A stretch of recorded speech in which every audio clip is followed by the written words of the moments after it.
I would say there was judgments. No one said to me.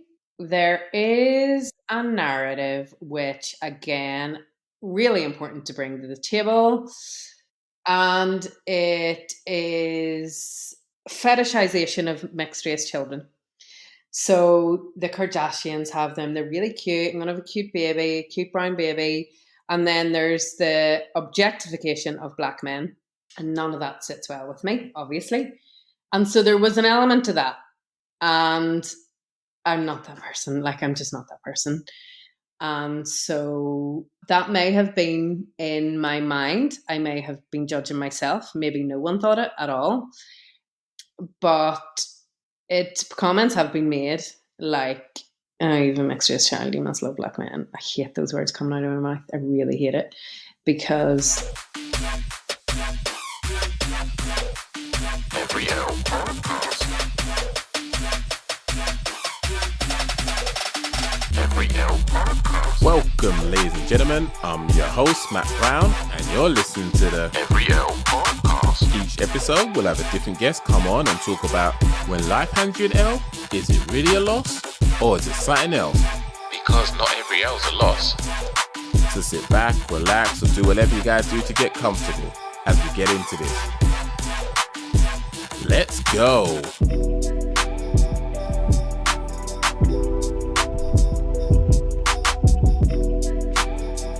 Welcome everyone to another episode of Every Old Podcast, where I have a different guest come on and talk about things in their life where at the time it felt like a loss. And when you don't understand what I mean by a loss, I'm talking about if you look at life in the binary terms and you had everything lined up.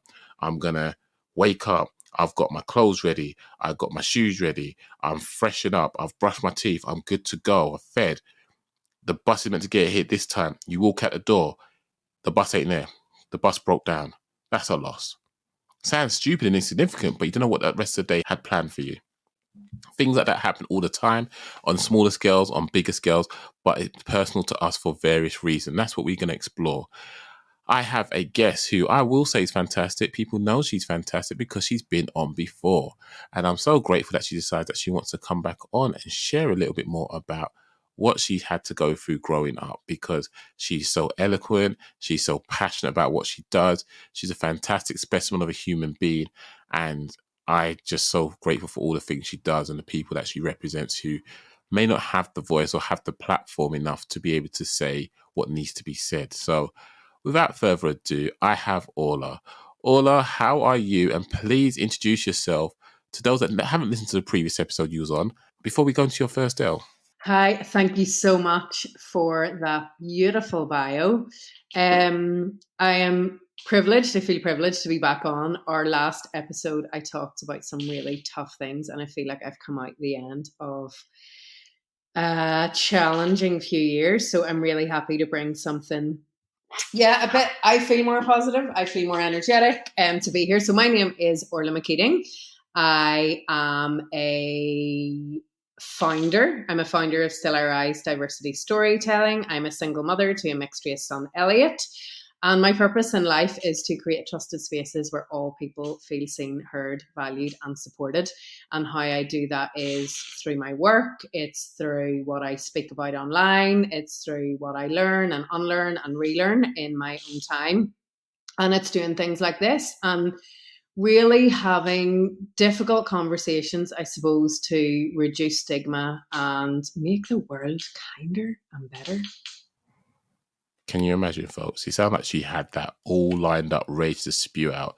That was so well delivered. It was unreal. So your first L, so folks, if you don't know, I get L's sent over to me. Not like that. That sounds weird. I get people sending me what L's they want to talk about. I kind of don't pay too much attention. And then when we get into the interview, we look at it a little bit further. So Orla wants to talk about allyship. When I see that, I think she wants to talk about allyship because having a mixed race child in an environment that isn't that diverse, shall we say, I can imagine how it can come across as a bit of an L, because now you're having to fight for a group of people who you don't have around you, I'm assuming. But I'm interested to know where you want to start this up from the top and how it played out. Yeah, so my L this time is allyship, Because I feel like we need more allies in the world. I feel like in our current climate where there's a lot of cancel culture, I hear, and sometimes I feel like, is it my place to speak up? I am a white, straight, cisgendered person of privilege. Can I really talk about race? Can I really talk about the trans community, LGBTQ plus community, disability people, the disability community, and people with disabilities? And yes, I can, and I must, because I never remember the quote fully, but it is, being silent is taking the side of the oppressor. And I feel really passionate about that. So the way I live my life is, if I see something or hear something that isn't fair or unjust, I will speak up about it. I'm getting better at speaking up about it. I used to speak with anger, and now I just kind of seek to understand why people think the way they do, why they say the things they do, because ultimately a lot of the injustice in the world is down to systematic and institutional setup. And so, how can I be a better ally? What do I need to put in place? What do I need to learn? What habits do I need to introduce? And it's just never ending, because the world's evolving, society's evolving, and it's all, I suppose, as well about stepping into discomfort and having uncomfortable conversations and moving away from needing to be liked. So I went through such a phase, like all of us do, of needing to be validated, needing to please everyone and being that people pleaser. And actually, if I really want to live my purpose, then I need to step it up, and I want to step it up, and I want to be a better ally. That's it. So what does that look like? And it can be, so learning. I listen to loads of podcasts. I try and read a lot of books. I look at my friendship group. Is my friendship group like me? Is it diverse? Do we have the conversations that are trusted, that are challenging, that are authentic, that are respectful? The food we eat, I have sons, so it's just him and I.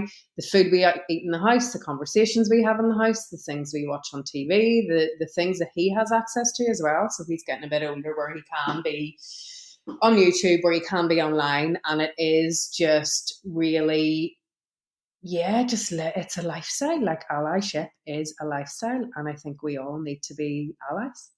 So what made you decide that you had to become an ally? So I grew up in Northern Ireland, in Belfast, during the Troubles. So I was born, I grew up during the 80s and 90s. And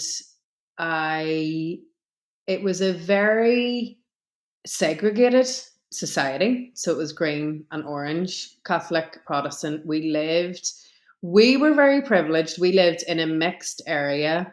We didn't live in a war zone in terms of people being shot in front of us. I was never in a bomb. I was in bomb scares.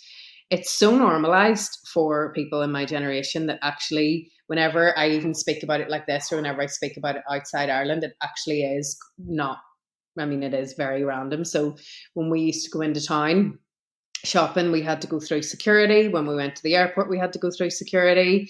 We had, I remember going to the cinema for the first time when I was a teenager, and mum was always like, sit beside the fire exit, always kind of versed on what to do if there was a bomb, which is just not normal growing up.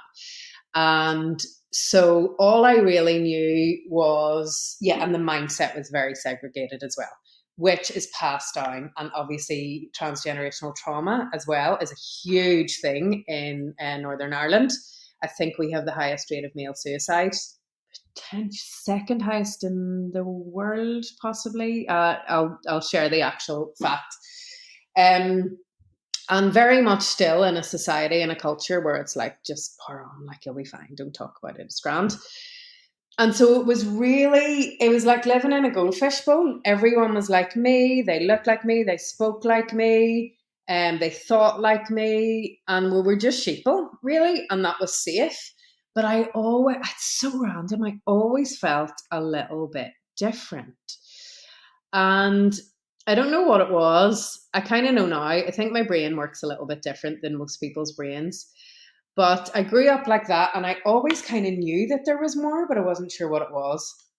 And then I did a year abroad as part of my degree, and I lived in Spain, and it was like, right, this is it. That there is so much more out there, so much more. So I did a year there, and it was amazing. I love other cultures. I love learning about other things. I always loved creating like community. So at that point, it was, I went to Spain, and there's obviously all the students that spoke English, but straight away I was away to I hung out loads with the French ones because I just loved their culture, wanted to learn French, and just always really, really curious. And then after I finished my degree, I moved to Belgium for 3 months, ended up staying for 10 years. And I lived in Brussels, and it really was diverse. And it was diverse to look at. It was diverse in mindset. It was diverse in terms of where you access to different cultures, different food, different faiths, different beliefs, different attitudes. And I just really thrived in that environment. I worked in the European Commission, and then I worked in fashion, and it was just unreal. And it was a real privilege to have access to that and to live in that society where I was the other very often. So I was the one so when I started working in fashion, I didn't speak French. And so I used to go to these photo shoots, and I didn't speak the language at all. So it was like, how do I do this? I learned very quickly. But I suppose putting myself in a place where no one knew my family, I had, I suppose in Belfast, people know someone I know. So you have that connection there, and you're nearly trusted. You don't need to prove yourself. But I was in this space where I literally was a number. Like, no one knew what school I went to, didn't care. They didn't know my family. They didn't know my community, none of that. So it was like really proving yourself from that, being the other. And that was interesting. Then I moved home pregnant in 2012, and I had grown up in an Ireland so actually I missed the main point was that me and my son's dad broke up. So I left in a kind of crisis situation, moved back home, 7 months pregnant, packed a bag and left. Only thing I was worried about was being a single mom, because I grew up in Ireland where if you were an unmarried mother, it was wrong. It was bad. So I don't know if you've heard of the mother and baby homes in the north and south of Ireland. So basically, Ireland was run by the church. If you became pregnant outside marriage, you were sent to an institution, a mother and baby home, what was called. The first one opened in the early 1900s. The last one closed in the year 2000, actually in Belfast. And basically, you were sent in there. You had your child. There was a lot of abuse went on. There was actually just a content warning for abuse here just coming up. There was mass murder of newborn babies in the south, in County Galway, that is all coming out over the last few years. There was lots of abuse in these convent institutions, and we were just brought up to not ever get pregnant outside marriage, because that was the biggest fail you could do. So I moved home, and it was like, shit, I'm going to be a single mom. I have failed. This is it. My life is over. I remember coming home really heavily pregnant, and I was just trying to hide it. And it's really hard to hide a really pregnant tummy. And then I had the baby, and it was face down, didn't want anyone to see. And it was that element of going away and then coming back anyway. I think I would have probably felt like a bit of a shit, I'm back home with mum and dad at 30. And then I had my son, and he is mixed race or multi-heritage. He identifies himself as mixed race. And actually, it was much more than that. So I'm raising a mixed race son in our world. And the first thing I noticed was the lack of representation in books, in learning resources, and TV programs of both families that look like ours and characters and heroes that look like him. So there was the element of the lack of representation for single parent families just fed into that stereotype, the whole prejudice that comes with being a single parent, mostly mother. And then the lack of representation of Black people, because where they were represented, that was feeding into that. stereotype as well. And so I nearly, as a white person, it was like this new role then of, right, I need to know more about this. I need to know, like, the world is not what I thought it was.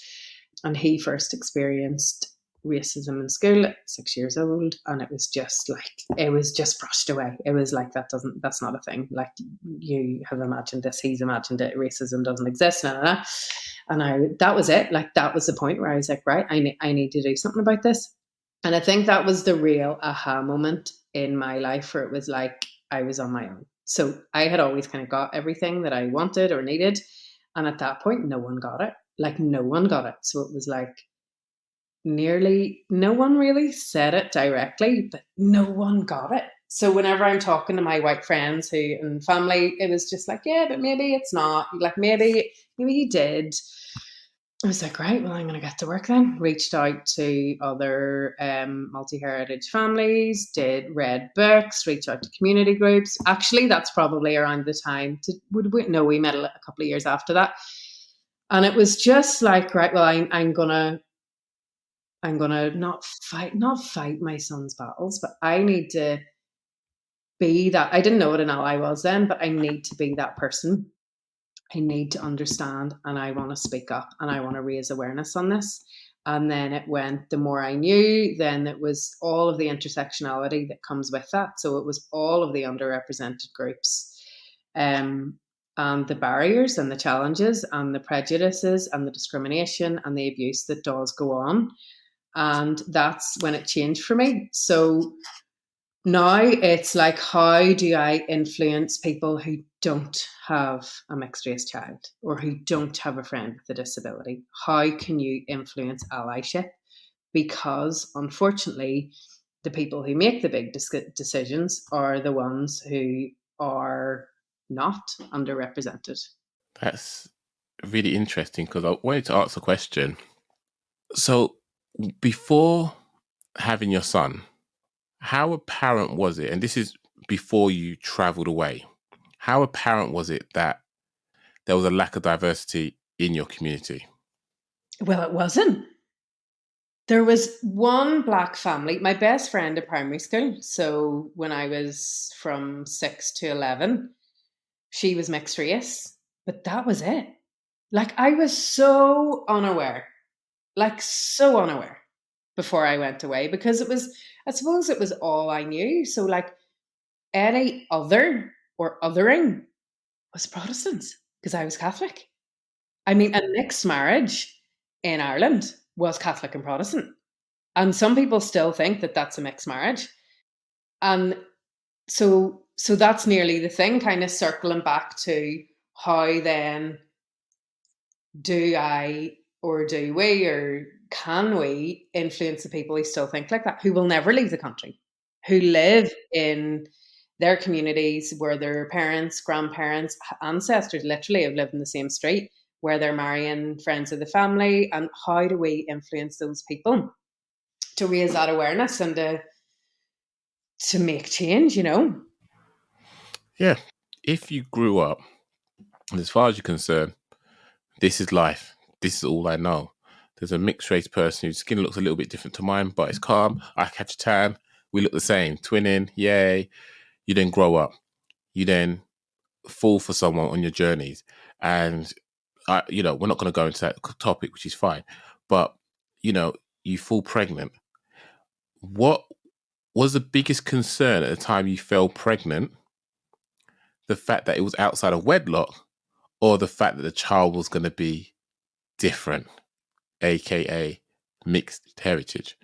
That I was going to be a single mum. That was my only issue. Like, I didn't even think, because I do not love admitting this, but I think it's really important to be fully transparent. I was always like, yeah, no, but like, I have a black boyfriend, so I'm cool. Like, that's fine. Like, I'm not racist. What was it? I have a black boy. There was another, I don't see color. I don't see color. Like, and now it's like, oh my goodness. I mean, now that I know but that's okay, because Things happen. That's okay. I need to admit that. That was like ridiculous. But it's who I was. It's what I genuinely thought. I didn't say anything else. So just to clarify, I know why I don't like that phrase, but just clarify why you don't like that phrase now. I don't see colour. Yeah. Because we must see colour. We must seek to understand race and ethnicity. And we must, I suppose, celebrate it, understand all the nuances that come with it. And we need to try and learn and be more aware of what we're getting fed about colour, especially when it comes to children. For example, when we read children's books where the focus is on colour, black and brown is almost always negative. Almost always negative. And I think that's kind of why, like, we need to see colour and understand colour. Very true. And I agree with that as well. What do you think? I personally don't like it because it just proves that people are not willing to acknowledge a person's history, their culture, their differences, what they bring to the table because they don't see colour. What, you're not bringing bangers and mash? What are you doing? Well, you don't see colour. If you did, you know I'm going to bring ackee and saltfish because that's what my culture's about and I want to celebrate it. But because you don't want to see that, you're just then erasing what I bring to the table. And that's the part I don't like about it. But the reality is, if there's a system in place and the system tells you one thing and you've been indoctrinated into it, it's going to take you a while to unlearn a lot of stuff and to start thinking for yourself. Not trying to go on this whole woke movement stuff, but I think there's a point where you suddenly start to realize there are consequences to your actions, and whether you comply or not comply by physically doing something or not doing something, you are actually participating in it, whether you are contributing to the problem or the solution. 100%. I'll ask you this then. So you're a single parent. That's your biggest stress. You come home to mom and dad and they see you with belly, even though you're trying to hide it. Because folks, you ain't seen her. She ain't big. So I'm sure it'd have been quite prominent. Then at the time, question, did they know that the child was going to be mixed heritage? Oh, yeah. They'd met my boyfriend loads. So that's good. Oh, yeah. How would that impact other people's opinion of you being a single parent? Was that an issue, or would it have been like, you're a single parent, it don't make a difference what the child comes out, if it's purple or otherwise, you're still considered seen as this? Or is it now slightly enhanced because it's really mixed? It's not just mixed from a religious point of view, it's mixed because of culturally. So I would say there was judgments. No one said to me. There is a narrative which, again, really important to bring to the table. And it is fetishization of mixed race children. So the Kardashians have them. They're really cute. I'm going to have a cute baby, cute brown baby. And then there's the objectification of black men. And none of that sits well with me, obviously. And so there was an element to that. And I'm not that person. Like, I'm just not that person. And so that may have been in my mind. I may have been judging myself. Maybe no one thought it at all. But comments have been made like, oh, you've a mixed race child, you must love black men. I hate those words coming out of my mouth. I really hate it, because when it comes to dating anyway, genuinely, I am 41. I don't really go for looks because I go for character. You know, that's way more important for me, like, genuinely. But that, yeah, so there could have been that element of it. Where I was, it was more the single parent thing. That's fair enough. So Edit's born, he comes out, his hair don't look like mummy's. His hair looks different. There's some adjustment that needs to be done, because potentially you can't go by Head and Shoulders now and stick it on his head. and hope that it works. There's a learning curve. I'll give you a reference. So with myself, I got mixed race children, and I know kind of how to deal with black hair because I am, but then my children have mixed race hair. So now it's important for me to understand mixed race isn't necessarily just mixed race or mixed heritage. There are so many configurations in terms of how this plays out. And because of where I'm based in London, it's a melting pot. There's going to be stuff here. But if you're in a place where maybe only has one barber shop in the whole of the city for black people hair, that's not good, because we can't tick that one box like that. It's not doable. So it's made me have to look a little bit further, understand my history better, understand what hair texture my children have. And because I have 3 of them, their hairstyles are all very different, which is annoying, but I have to respect their individuality. So by you having to then, I can't use Head and Shoulder, I can't use this. Oh, wait, I need to moisturize him because he's looking a bit ashy. I don't look that way when I get out of a shower, but he looks different. I need to do that. Did it sort of encourage the fact that, wow, this is really not geared for people like him? Is there anybody out here that can relate to him? Because I want to do right by him, but I need help with this. Potentially my head's thinking, right, if this is me now in 20, whatever year it is, people that have had mixed race children before, how are they coping with it? And no one's done anything about it. Can we all pull together and try and do a little something so that people are not alone in the situation? Did the fact that when you noticed there were things that you couldn't do for Elliot like you could do for yourself because the products had to be different because he is different, did that amplify your awareness to the lack of diversity and inclusion within your local community? 100%. 100%. Now, it is a lot better now. There are people doing bits. There are more culturally diverse families. There's more mixed race families. There's more multi-heritage families. I think we do have, even though it is just 10 years, we do have better access to knowledge and resources to learn about it.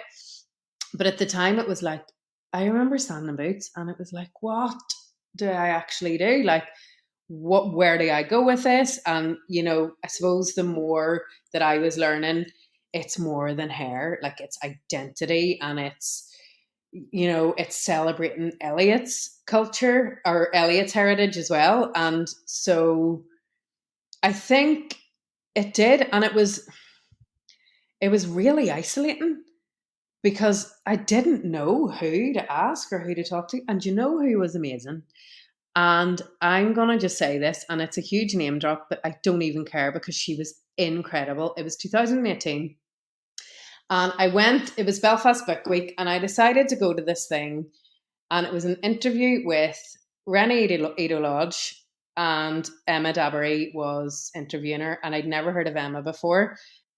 So I had read Rennie's book, and Emma I hadn't heard of at all. And it was like, oh my God, finally someone was talking about something that I just needed to know more about.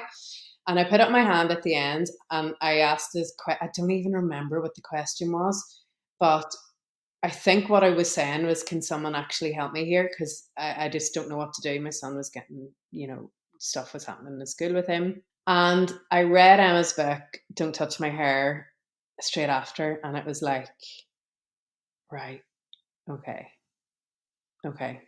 And it kind of all went from that. And from that day, I did meet some people that night in the audience. There were some people who, were helpful and reached out. And that was the start of a really important journey because I knew that there were answers somewhere. I knew that there were options. I knew that I could get resources and learn a bit more and do better as a parent of a mixed race son with afro hair. When I look back at photos of his hair, Matt, oh my God, I was awful. It was terrible.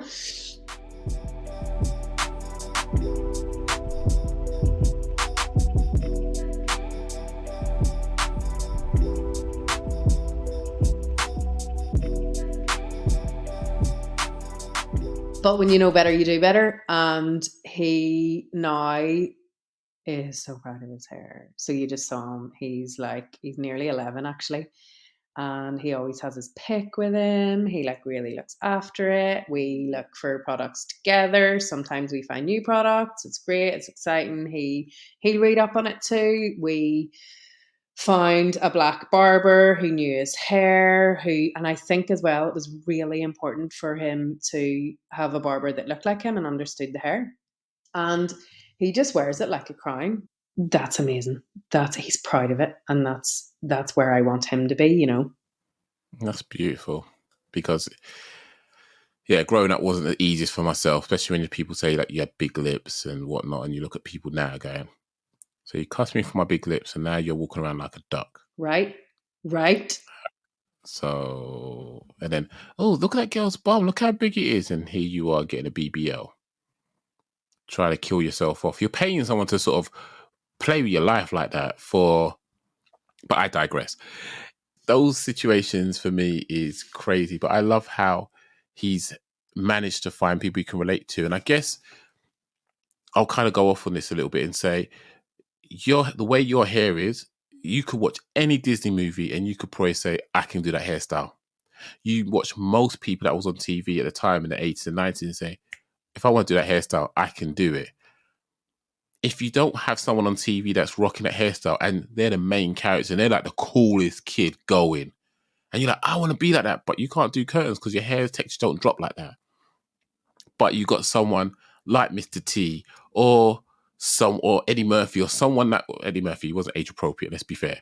But someone who was cool, that looked like you and had hair like you, could say, I can walk around with Afro pick because my hair looks like that. Mm-hmm. You can be that character. You suddenly become the main character of your own story. That's how I interpret it to be. But when you can't do it, you just feel like you're an imposter because you're trying to imitate what someone else did. But my hair don't look like that. So I'm an imposter. I am not good enough. I don't stack up to that level of amazingness that I want to achieve. And it can be quite daunting, quite scary. And I only sort of realize that in hindsight. And that's why, admittedly, we do watch a lot of stuff. Like we have Gracie's Corner on a lot and the kids love it. Mm. There's a lot of shows where it has black character on it. But, it is a conscious effort that my wife and I do. But we try and balance it out so he's embracing both of his cultures, because it's important not to neglect either one of them, because this is who they are. Mm-hmm. I will ask you, because it's about allyship, how did the George Floyd incident impact your circle when it came to your stance on allyship? Great question. Well, when that happened, it was obviously during lockdown. I was speaking out a lot about it, because that was another reminder, another unnecessary loss of a Black life that could have hugely been prevented. And we have all these people putting black squares on their Instagram, and I know for a fact they could not give a shit, but they want to sell stuff, or they want to look good. They want to do performative allyship. We can dig a bit deeper on that as well. Performative allyship in this instance is a tiny bit helpful because you're raising awareness. That's it. Tomorrow it's back to normality, just back to everything else. But I was then terrified for my son, other people that look like my son. I mean, the global majority, really, and where we stood with it and how we could do better as a society. And so I just shared loads, spoke up loads about it, got loads of shit. I got trolled so much because you can't be white and talk about race, especially now. You just can't. And then the white people, now this is a big generalization, but the white people are I mean, I suppose the whataboutery of it, which I think don't, when it comes to that, just when it comes to racism, don't whataboutery anything. And so it gave me more reason to keep doing what I'm doing, because the world is not right, and it's up to all of us. It is up to all of us to question it and to be active bystanders and to use our privilege and use our power for better. And there was an instance in the south of Ireland in December 2020, and a Black Irish guy was shot by the Garda, and it was like the same again. I don't know if you'd heard of it. And, everyone was just in uproar because this person was vulnerable, and it was another unnecessary death. So tensions were high, but I didn't stop talking because we just need to do better. And the world isn't safe for Black men, for mixed race boys, older teens. I've seen it since my son has transitioned from a really cute mixed race kid to now he looks like a Black teenager, a mixed race teenager. And he's already, when he was 9 years old, he was profiled in the airport. He was touched in the airport without my permission. And I know why. I know why. And I've had to tell him his rights, that he can rhyme them off to protect himself. Because, that's another thing. It's an institutional issue. These people aren't getting trained. Why are they not getting trained to know that you do not touch any child without the parents' permission? Like, that's the law. They were breaking the law. And it's just such a lack of awareness. And so we just need to do better. And not only when it comes to race. Oh, I'm banging the thing. But when it comes to the disabled community, when it comes to LGBTQ plus community, when it comes to the trans community, when it comes to the intersectionalities, and we need to show up. Did you lose a number of people from your social circle during that George Floyd incident? Yeah. Okay. And I lost respect for a lot of people that I didn't clearly know very well. And kind of goes back to silence is complicit to the oppressor. If all that's going on, and I'm going to make an assumption here that it was exhausting, it was tiring, it was just causing all manner of fatigue, having to defend what you're saying, what you stand for. Wouldn't it have just been easy just to just say, I ain't going to say anything anymore? Yeah, but if it's easy, it's weak. If it's easy, you're facilitating it. If I saw that happening and I didn't say something or I didn't do something, it doesn't sit well with me. And I'm not being a savior. Yes, there are times when I reel it in because I need to look after my own mental health to be a good parent. Like, that's what I want to do, but not often, because I'm just kind of like, you know what? If you don't like it, that's okay. Like, that's okay. If you don't like it, that's okay. And very often, people that don't like it will realize in time, so I'll share facts, I'll share data, I'll share my opinion, and do with it what you see fit. Like, I mean, facts are facts, data is data. Open your eyes, open your eyes. My approach is definitely different now because, you're not going to influence people by giving them shit. You're just not. People are just going to shut down. So and this is something I'm really working at now, how do you influence people who just don't know? They genuinely don't know. They don't get it at all. And there are people who potentially just say, but I don't see colour. I don't want my children to see colour. I want to raise it's things like that. How do you have the conversation? And I think then a lot of that is reading the room and kind of sharing facts. And I guess as well, trying to get comfortable having uncomfortable conversations, which I guess what I do in most of my episodes. Yeah, 100%.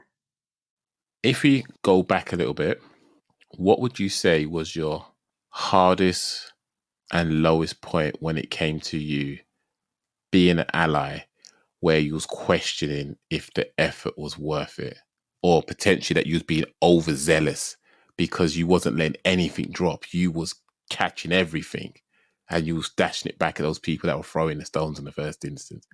Oh my God, I know what it was. I never was going to stop, by the way, but I remember putting on a Northern Ireland business group on Facebook, and I was like, there's like 70,000 people on it.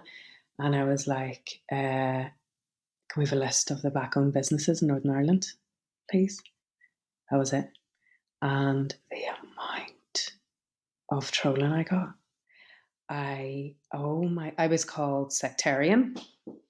All of this. I was called racist because you know it's racist against white people if you promote black business.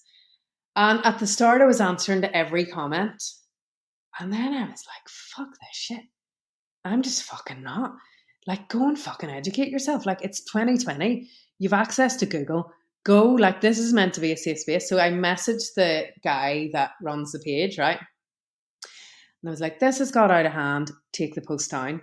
And he wrote on it, Orla sends her apologies for being political. I've taken the post down. And I was like, mate, I didn't even. So that was the point where I was like, we need to keep going. Like there needs to be a lot of work done because I've mostly always been freelance. I'm employed. I'm in employment now, but so I chose my circles. I chose who I was listening to. I choose what I'm reading. I choose what I give myself access to online. And actually, that's great. But those are people that think like me. You know, they're going to understand, and they're going to like, even when they don't, they're going to be curious. I need to speak to the people and be connected with the people who don't think like me. So it was hard. Obviously, you dropped that into the chat. You got all of that abuse. They're lying to cover and say that you apologized and you're there. Was there any point you was at despair where you was just low? Because I admit that was a very hard time for me because I felt it's my fault that my children will now get profiled because of me. Not because of what my wife brings to the table, because of me. And that's a very hard burden to realize, whether it be my wife that I've got or someone else. That's what I contributed. And I'm not going to say I wanted to give up, not saying I wanted to quit, but it just felt like I don't want to have to stop and deal with every dog that's barking. I just want to keep on with my journey and do what I need to do. I don't want to have to explain to my son why he can't wear a hoodie with the hood up and his other friends can, because he will be targeted and be accused of doing things over another. I know I've had my low points in regards to that, but I've had my wife. You have a support network, but I don't know to what capacity. But when you felt low and you felt this is hard, I'm fighting, and being a parent on its own is hard work, irrespective of how many children you got. It's hard if you're taking it serious like that. If you're a single parent, it's hard, plus a lot less rest because you could barely go toilet on your ones without, forgetting closing the door when you go toilet. You just got to have it open now. It's just hard. But then who's then there to ground you, to help keep you focused on what's right? So if I said, whatever time it was that you felt low, if you was to go back in time to the younger version of yourself and speak to yourself when you felt like, I just can't be asked. I honestly can't. I know I've got to do it, but I am just physically, mentally, emotionally drained. It would be so much easier right now. And I know easy is not good to tap out, but I just need to relieve some of this pressure that's on me. What would you have to tell yourself to encourage you to say, don't give up, just keep putting that foot in front of the other? I would advise myself what I'm doing now. Meditate, sleep, exercise, cry. I cry loads then. I never really cry anymore. Touch wood. I know how I'm gonna have a big crying fit, but yeah, just build that mental fitness, because it was never a case of stopping. It was never a case of stopping. It was maybe toning down a little bit, but the message wasn't going to change. So, and remember, like for all of us then, it was also lockdown. So we didn't have any distractions at all. So anything that was going on was nearly amplified as well, which could have been good or bad or neither. So I would have been, and screen detox. Like now I keep my phone out of my room. I try not to go on it after 9 o'clock at night. I get up really early. I get up at 5 and I'm not on it. I journal, I meditate, and I do yoga before, and I get a coffee before I even look at my phone. And it's all those tools to build the mental fitness and to keep myself in good health that I can continue. So there's the ebbs and flows of I'm going to be a bit quieter at this point because, there's been times where Elliot's been going through a hard time. There's been other things going on in the background where I'm like, right, well, my priority is my child at the minute, as in being fully present with my child. He's having a tough time. So this is going to get parked. It's kind of prioritizing. It's still there. It's still moving, but it's moving less fast, or it's moving with less volume, with a lower volume. But it was never going to quit. And yeah, it was isolating because no one got it. Like no one got it. Strangers on Instagram got it. Yeah. But that was it. So I suppose actually when you're talking about it now, I didn't even really think about it like that. But yeah, it was.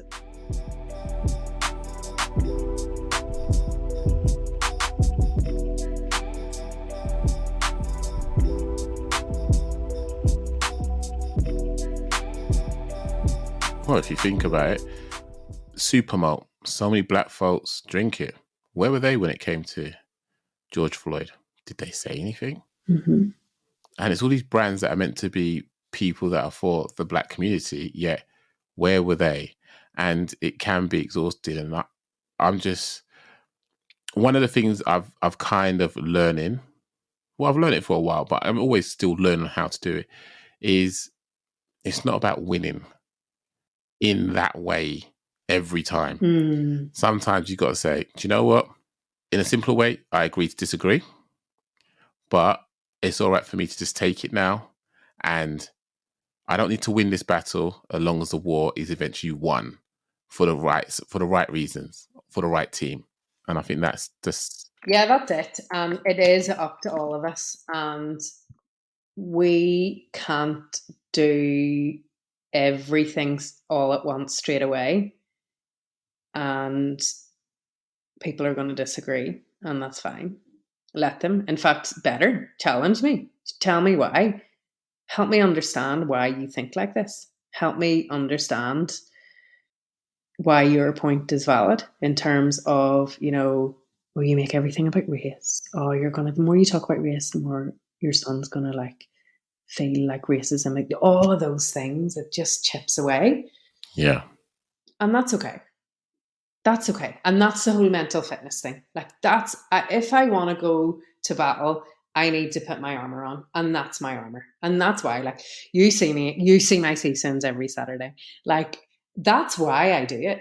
Someone, an amazing friend actually, was saying to me, your life is so fulfilled. You go out and you do stuff. And it's like, I do stuff because I need to be good, well. I need to be mentally well. I need to be emotionally well. That's why I do it. I'm just making my brain a bit better. And that's how I cope with life. And if I didn't do that, it would be heavier, much heavier. But it's my purpose. You can't live without a purpose. This is my purpose. And if I can raise a mixed race son who has the self-awareness and the self-love and the self-esteem and the self-confidence in himself and his culture and his heritage, that he can go out into the world and that legacy can live on and he can do the right thing, then I've won.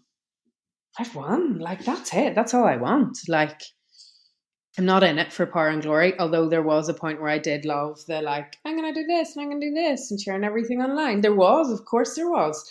That's not why I did it. It's that dopamine hit that you get off, the likes and the shares.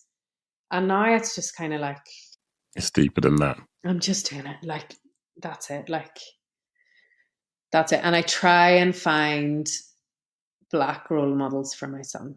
That's really important to me. Really important to me. We Black role models, and also role models whose father wasn't present. We were there was a video on Instagram, and it was about Eminem talking about his dad not being present. And Elliot loves his music, the radio edit versions, obviously. And has, it's seeing yourself and seeing your experience in other people who have really made stuff happen, who have really lived their dream. And I mean that in the loosest way possible, because, what I think is Eminem's dream come true. Like, I'm not going to make those assumptions, but he's come out of a really troubled upbringing, and he's found a passion, and he's worked, and he's failed, and he's got up, and he's tried again, and he's had challenge after challenge. And just seeing other people's haven't experienced what you've experienced, just like, you can see the change in kids' faces. You'll have seen it too with your kids when they see themselves in role models, and so Elliot is an actor. And this, another thing, another representation, and how powerful it is. I hope you don't mind me sharing, because I've gone a wee bit off pace. Go for it. We're into like theatre and stuff, and we went to see Hamilton Brilliant. in the West End. Oh my God, it's unreal. And we went, and we're really near the front, and we'd listened to the soundtrack and stuff. But as soon as it finished, most of the cast looked like him. And he turned around to me and he was like, "That's what I want to do." I said, "What?" And he was like, "That's what I want to do. I want to be on the stage." And I was like, "Cool, let's make it happen. We'll definitely make it happen." And so we started doing auditions, and he's always been at a drama school, but he was really like that focus, that like real, like I was saying to you before we pressed record, like he is literally in the other room. So he says, but I don't think he's gonna lie about it. And he's watching audition tapes of people who have sent them in, because that's what he wants to do. So the guy that played Hamilton, Alexander Hamilton, the one we saw, is called Carl Queensbridge. He's great. So he looks like Elliot. His grandfather actually is from Northern Ireland. But he was putting, he put a thing on Instagram that he was doing one-to-one coaching. So I got it for Elliot for his birthday, and Elliot got coaching from him. And he's got like two main parts. He was in a theatre in Belfast. He's just got that focus and drive. And had we not seen Hamilton, would he still? I don't know. But I could just feel it. Everything changed, because he'd never ever seen a full cast anywhere that looked like him. And he knew it was possible. And it is possible. But whenever you can't see yourself, there's all of those barriers. That's going to tap away at your self-esteem, at your confidence. And so it's finding those role models and public figures or other, and that's where it can be difficult, because he has amazing male role models in his life, but we need more Black male role models. I hear that. So, as exhausting and as overwhelming as allyship can be, because you're having to constantly learn, unlearn, relearn, accommodate, cater for, all of these words that you have to be proactively doing on a continuous basis, and be kind to yourself if you have said things that are inappropriate or insensitive in your past or even present time, and you catch yourself doing it, and you got to hope that people understand where you're coming from. As hard as that's been, and that potentially is an L, what would you call it now if it's not an L, being an ally? Luxury. It's a luxury, and it's a privilege to be able to be an ally. Like, it is. So all of those things that you're saying, yeah, fine. But the focus is really, I don't even think about that part. And I genuinely don't. If people were coming at me at the door now and like bashing down the door and trying to kill me because I'm an ally, yes, that's where it would get. If it affects my safety or my son's safety, yes, and all of those things. But anything worth doing is going to have its challenges. And I just believe that, like, if we can influence more people to be better allies, the world's going to change. Like, it is. It just is. Indeed.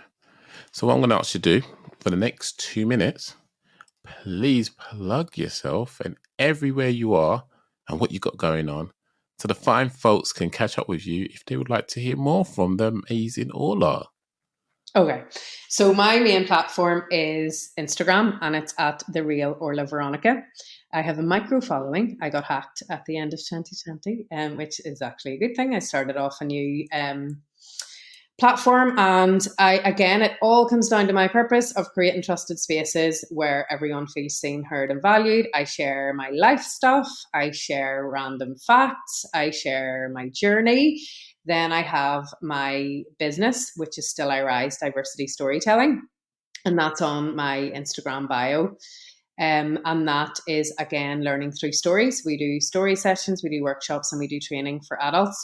And it's learning through stories. So we will use stories that are written by people and illustrated by people with lived experience about issues that aren't typically addressed in children's books. That could be diverse families, immigration, LGBTQ plus issues, trans issues, neurodiversity, disability. It's always growing, and it is just kind of creating the spaces to raise awareness, to learn, to unlearn, to relearn in a safe space. We have community sessions every Wednesday at 4. And so we work with schools, organizations, all across the board. So definitely follow me there. I'm on Twitter as well at Orla_McKeating. That is a bit more formal. I'm a bit less active in that. Facebook at Orla McKeating.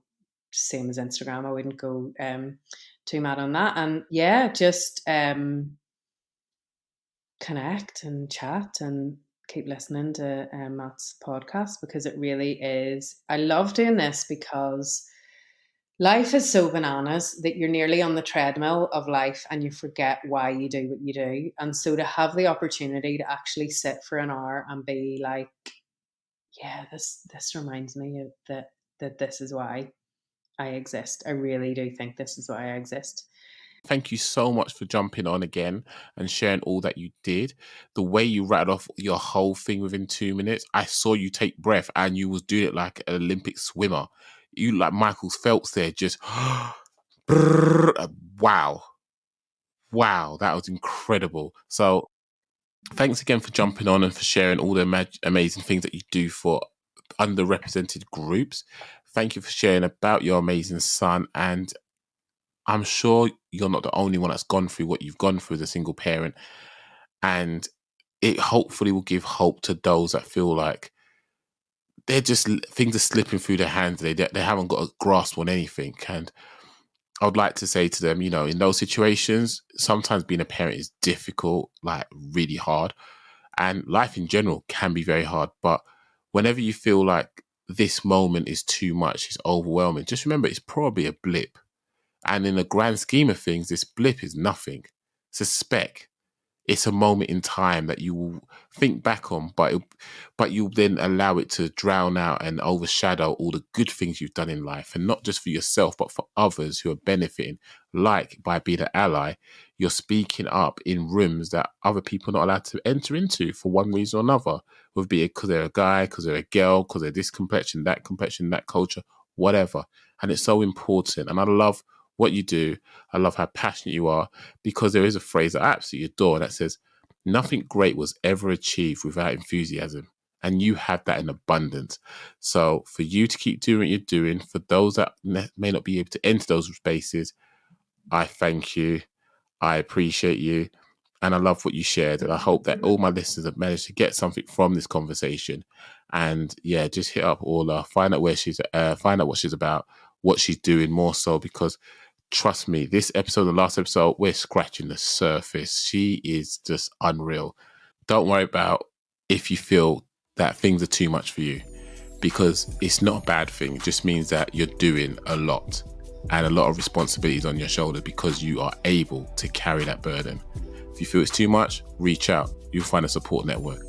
And like I always say, there's nothing about a caterpillar that takes can be a butterfly. hold steadfast, do what you're doing, and you'll make it. I look forward to seeing you guys in the next one.